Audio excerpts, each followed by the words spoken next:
സർവത്ര ഗോവിന്ദനാമസങ്കീർത്തനം. ഗോവിന്ദ ഗോവിന്ദ.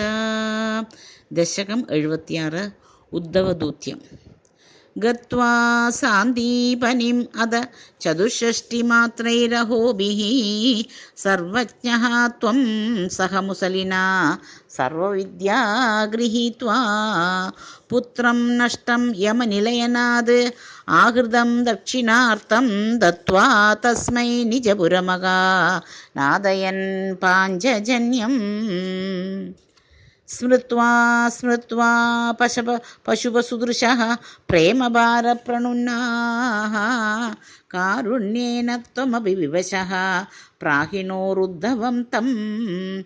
കിഞ്ചാമുഷ്മൈ പരമസുഹൃദേ ഭക്തവർയായ താസാം ഭക്ത്യുദ്രേകം സകലഭുവനെ ദുർലഭം ദർശയിഷ്യൻ. ത്വന്മാഹാത്മ്യപ്രതിമപിശുനം ഗോകുലം പ്രാപ്യ സായം ത്വദ്വാർത്താഭിർബഹുസരമയാമാസ നന്ദം യശോദാം. പ്രാതർദൃष्ट्वा മണിമയരഥം ശങ്കിതാः പങ്കജാക്ഷ്യः ശ്രുത്വാ പ്രാപ്തം ഭവതനുചരം രക്തകാര്യാ സമീയുः. ദൃष्ट्वा ചൈനം ത്വത് ഉപമലസദ്വേഷഭൂഷാഭിരാമം സ്മൃത്വാ സ്മൃത്വാ തവ വിലസിതാനി ഉച്ചകൈഃ താനി താനി രുദ്ധാലാപാഃ കഥമപി പുനർഗദ്ഗദാം വാചമൂചുഃ സൗജന്യാദീൻ നിജപരവിദാപി അലം വിസ്മരന്ത്യഃ. ശ്രീമൻ കിം ത്വം പിതൃജനകൃതേ പ്രേക്ഷിതോ നിർദയേന ക്വാ സൗഖാന്തോ നഗരസുദൃശാം ഹാഹരേനാഥപായാഃ ആശ്ലേഷാണാം അമൃതവപുഷോ ഹന്തതേ ചുംബനാനാം ഉന്മാദാനാം കുഹകവചസാം വിസ്മരേത് കാന്തകാവാം.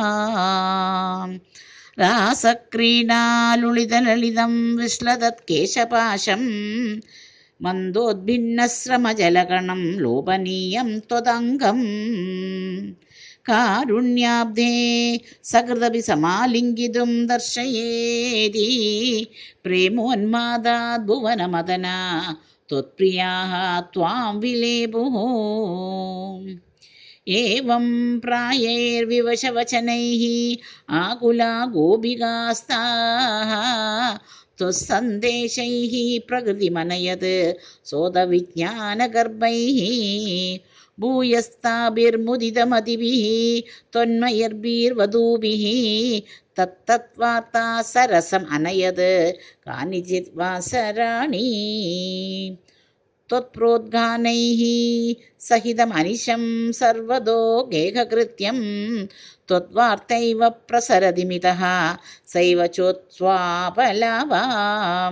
ചേഷാ പ്രായഃ ത്വത് അനുകൃതഃ ത്വന്മയം സർവമേവം ദൃഷ്ട്വാ തത്ര വ്യമുഹതധികം വിസ്മയാത് ഉദ്ധവോऽയം. രാധായാ മേ പ്രിയതമമിദം മത്പ്രിയൈവം ബ്രവീതി ത്വം കിം മൗനം കലയസി സഖേ മാനിനി മത്പ്രിയേ വാ ഇത്യാദ്യേവ പ്രവദതി സഖീ ത്വത്പ്രിയാ നിർജനേ മാം. ഇത്തം വാദൈഃ അരമയദയം ത്വത്പ്രിയാം ഉൽപ്പലാക്ഷീം. യേഷ്യാമിദ്രാഗ് അനുപഗമനം കേവലം കാര്യഭാരാത് വിശ്ലേഷേ വിസ്മരണദൃഢതാ സംഭവാത്മാസ്തു ഖേദഃ.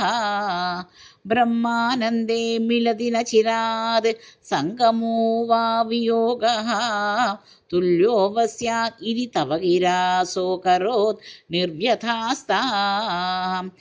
ഏവം ഭക്തിഃ സകലഭുവനെ ന ഈപ്സിതാ ന ശ്രുതാ വാ കിം ശാസ്ത്രൗഘൈഃ കിമിഹ തപസാ ഗോപികാഭ്യോ നമോസ്തു. ഇത്യാനന്ദാകുലമുപഗതം ഗോകുലാദ് ഉദ്ധവം തം ദൃഷ്ട്വാ ഹൃഷ്ടോ ഗുരുപുരപദേ പാഹി മാം ആമയൗഘാത്. സർവത്ര ഗോവിന്ദനാമസങ്കീർത്തനം. ഗോവിന്ദ ഗോവിന്ദ.